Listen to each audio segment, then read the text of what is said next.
What's up, guys? Welcome back to GoHamDiscGolf. I'm Big John, and today I'm going to bring you guys another beginner tip. It's one of the things that I started doing originally when I did this channel, and I don't want to get away from that.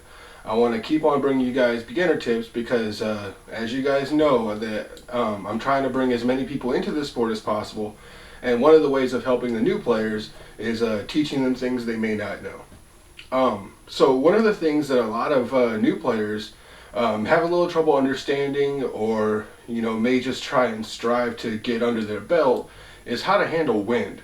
And wind really comes into play a lot with disc golf because we can do as much as we can while the disc is still in our hand, but once it leaves the hand, if we don't put it on the right line, or we don't compensate enough for what the wind is doing, then the disc is not going to do what we tell it to do. So the first part of dealing with wind that I want to talk about is tailwinds.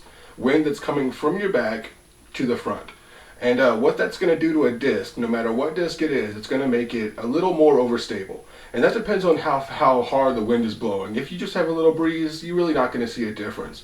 But if you're playing in hurricane style winds, your disc is going to be very, very overstable.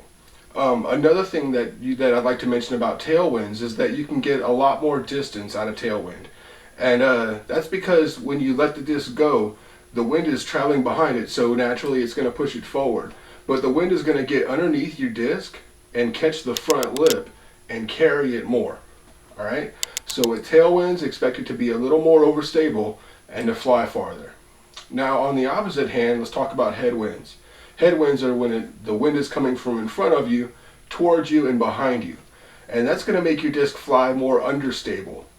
Even if you have, a seriously overstable disc. Let's say you have a Halo or a Nuco S or something just crazy overstable like that. If you're playing in 60-mile-an-hour winds, that disc is going to be understable. Another thing to mention is that it's going to make your disc not fly as far as you normally would predict it to. And that's because, just like with a tailwind, it's going to carry your disc. A headwind is going to pull it back. Now, two things to mention when dealing with headwinds and tailwinds. When you're releasing a tailwind, you might want to release your disc at a slightly lower angle because your disc is already going to get caught by that wind and pulled up a little bit and pushed farther. And sometimes you don't want to overshoot your target. So if you release it at a slightly lower angle, then the disc will compensate for that, and you should get almost the same kind of flight path as if there was no wind.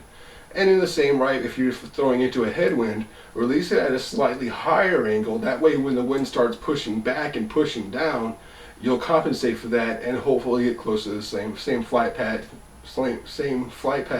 that you were expecting. Now let's talk about crosswinds. And I'm talking from a right hand, backhand perspective. So if I'm throwing into a wind that's coming from the right to the left, it's going to try and push my disc this way. That means that if I'm throwing an anhyzer, my anhyzer is going to just come down really hard and spike. It's not going to glide too much. It's not going to travel. The disc will be flying like this, and that wind is going to be pushing this way. So it's going to push it down into the dirt. It's probably just going to spike. But in the same right, if I'm still going right to left and I throw into a hyzer, when it hits this curve, that wind is going to grab the bottom of the disc and it's going to push. Your hyzer will fly out, it'll glide, it'll carry, and you might even get a really good skip when you hit the ground. So let's talk about left to right. To just take the exact opposite. If you throw in an anhyzer, that wind is going to grab the bottom of the disc, it's going to fly out, it's going to glide, and it's going to travel a good bit for an anhyzer. And just like the anhyzer did on the right to left, from left to right, if you throw a hyzer, when the wind starts to hit this disc, it's going to come down hard, probably not get any skip, and just spike into the dirt. So I hope that helps out the newer players when they think about the wind and how to predict what their disc will do and how to compensate for it.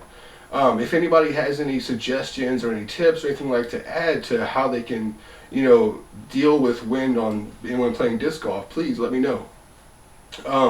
Two tips.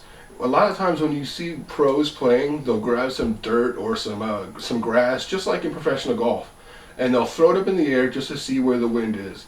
It's a great practice. It's a good habit to get into doing. Another great tip for gauging the wind and where it's going and what it's doing is to have a towel in your hand. If you have a towel in your hand, when you're standing there, when you're about to throw, when you're seeing what's going on, the wind is going to tell you which way it's going and what's happening just by the way your towel flies around. So there's 2 tips for dealing with wind, and hopefully I explained it a little bit to so you guys can understand wind a little better and how to deal with it. The last thing I want to mention before I close out this video is that this disc right here is a 175 neutron anode, and it's a new dye job that I did last week, I think. And if anybody wants to grab themselves a new anode, or you want to help out GoHamDiscGolf, this is going to be a new auction on eBay. And as always, all the proceeds from the auctions go to the channel. They go for improvement of the channel, helping to get that portable basket for the 1,000 subscribers giveaway, and just other ways to help GoHamDiscGolf sustain itself. So I will see you guys tomorrow. Don't forget, if you have any tips about playing in the wind, to make sure you leave them in the comments. Don't forget to go ham.